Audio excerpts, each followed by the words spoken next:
ছেলেদের ওইসব শখের নারীটারি বলে কিছু হয় না, রাস্তায় যে মেয়েকেই দেখে সেই তাদের শখের নারী হয়ে যায়। না না, এই দিক থেকে মেয়েরা এগিয়ে হতে পারে। প্রত্যেকটা মেয়ের মানে শখের মানুষ আছে, সেটা হতে পারে 10, 12, 14, 15, 16, 17 ইত্যাদি ইত্যাদি ইত্যাদি ইত্যাদি ইত্যাদি ইত্যাদি ইত্যাদি। আবার কি কত রে ভাই?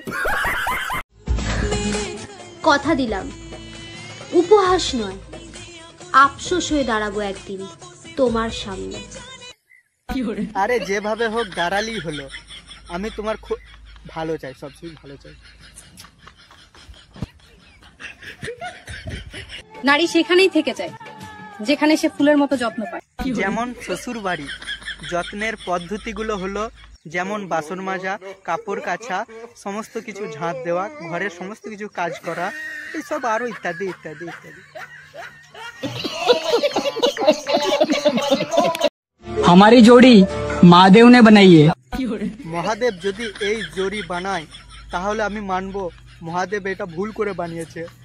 হ্যাঁ, ভুল করে বানিয়েছে, কারণ আমাকে কেন এরকম করলো। আর আমি মহাদেবকে বলতে চাই, আরে আরে মহাদেব, এরকম ভুল যেন তুমি আমার সঙ্গে বারবার বারবার করো। অবশেষে মা বাচ্চা মেকআপ দেখে ভয় পাইছে জন্য মা মেকআপ উঠাচ্ছে। তুমি 3000 টাকা দিয়ে মেকআপ করলে এই মাত্র সব মেকআপ করে ফেলেছে। ও ভাই, 3000 টাকা দিয়ে মেকআপ করেছিল? এ তো সব জলে চলে গেল বৌদির টাকা।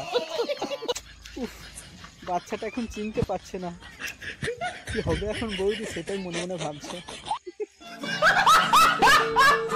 এটা মা, এটা মা, এটা মা না, এটা কিসের দিদি? এটা মা, এটা দিদি না, এটা মা, দিদি না, এটা মা।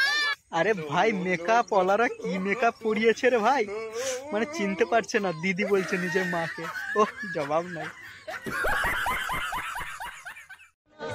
যতই মেয়েদের দিকে তাকাস, থাকতে তো তোকে আমার সাথেই হবে, বুঝলি বুঝলি বুঝলি।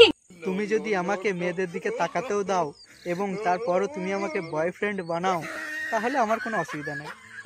আমি অতটা খারাপ ছেলে লই গো।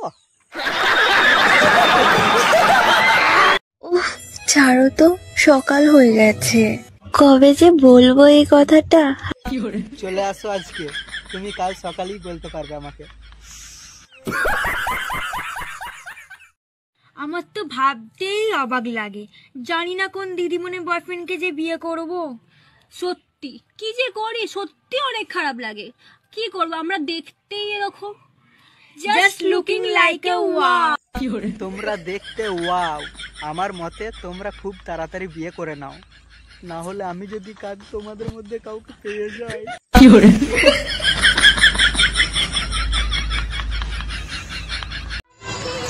বলছি প্রিয়, এবছর হোলিতে তুমি না হয় একটু ভালো করে লাগিয়ে দিয়ে যেও। কিন্তু প্রিয়, সমস্যা হলো যে প্রিয়র একটু জ্বর এসছে, তাই ওর বাপকে পাঠাবো। অনেক বছর হোলি খেলেছে, এক্সপিরিয়েন্স আছে, ভালো খেলতে পারবে।